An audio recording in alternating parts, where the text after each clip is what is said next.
Hello everyone, সবাই কেমন আছো? আশা করি সবাই ভালো আছো। আজকে সেই দিনটা চলে এসেছে, সেটা হচ্ছে আমার আদির হাতেখড়ি আর সরস্বতী পুজো দুটোই একসাথে। আমার আদির হাতেখড়ি দেবো, আর আমার আদি কিভাবে হাতেখড়ি দিচ্ছে তোমরা নিজেরাই দেখে নাও।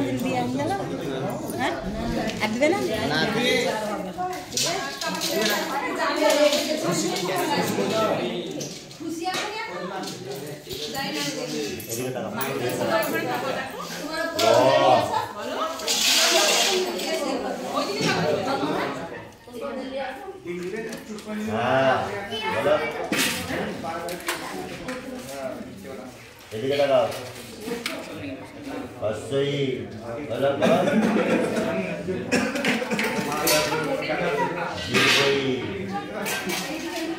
আবার বলো বলো।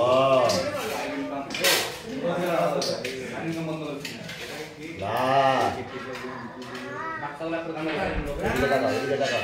পঞ্চিতা ধরো ভালোভাবে। ওইভাবে তাই না, ওইভাবে তাই না, এইভাবে এইভাবে।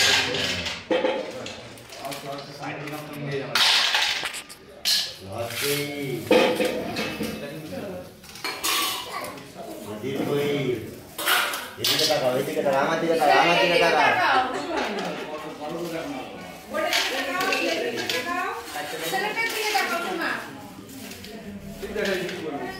এইদিকে আমার দিকে তাকাও। এই তো পাপা এইদিকে এদিকে তাকাও। হ্যালো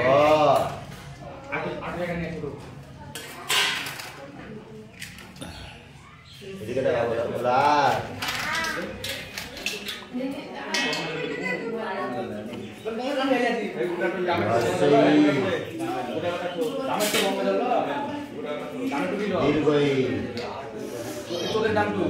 রাখো। এই বাবা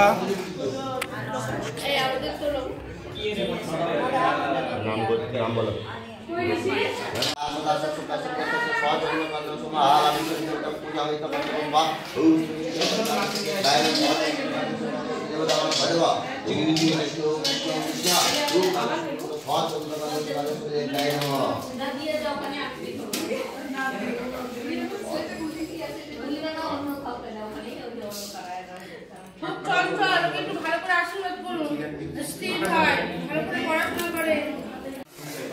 মাতালা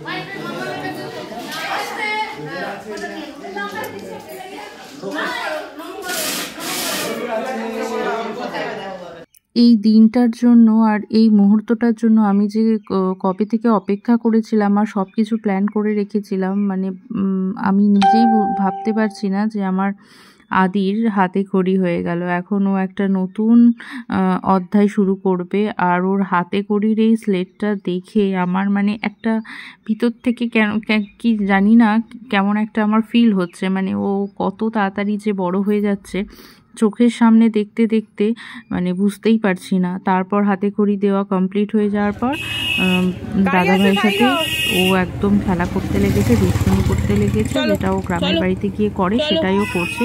কিন্তু সব কিছু একদম ভালোভাবে হয়ে গেছে। যেটার জন্য আমরা গ্রামের বাড়ি গেছিলাম সেটা ভালো করে কমপ্লিট হয়ে গেছে, সেটাই আমার আনন্দ। আর আমার আদি যেন অনেক ভালো করে পড়াশোনা করতে পারে, অনেক ভালো একটা মানুষ হতে পারে, সবথেকে বড় কথা ও যেন একটা ভালো মানুষ হতে পারে, সেটাই আমি ঠাকুরের কাছে চাইবো, যেন ও একটা ভালো মানুষ হতে পারে। দুই ভাই মিলে এখানে খেলছে, তার মধ্যে আবার আমাদের গাড়িটা যেখানে রাখা ছিল, যেহেতু আমাদের পুরনো বাড়িটা ভেঙে নতুন বাড়ি হচ্ছে, তো গাড়িটা বাড়ির সামনে রাখা যায়নি, একটু দূরে রাখতে হয়েছে। তো আবার গাড়িটাকে গিয়ে আবার দেখে আসছে বারবার যে গাড়িটা ঠিকঠাক জায়গায় আছে কি না। তারপর নিজের মনে কী যে বলছে আমি কিছু বুঝতে পারছি না। তারপর ঘরে এসে আমি ড্রেসটা চেঞ্জ করব বলে বাড়ি এলাম, তারপরে ব্রেকফাস্ট করতে হতো। তো তোমাদের ভিডিওটা ভালো লাগলে অবশ্যই একটা লাইক, শেয়ার, কমেন্ট করো। চ্যানেলটা সাবস্ক্রাইব করে রেখো, ফেসবুক থেকে দেখলে সেটাকে ফলো করে নিও, আর আরও নতুন নতুন ব্লগ দেখতে পাবে। আজকে তাহলে আসছি, টাটা।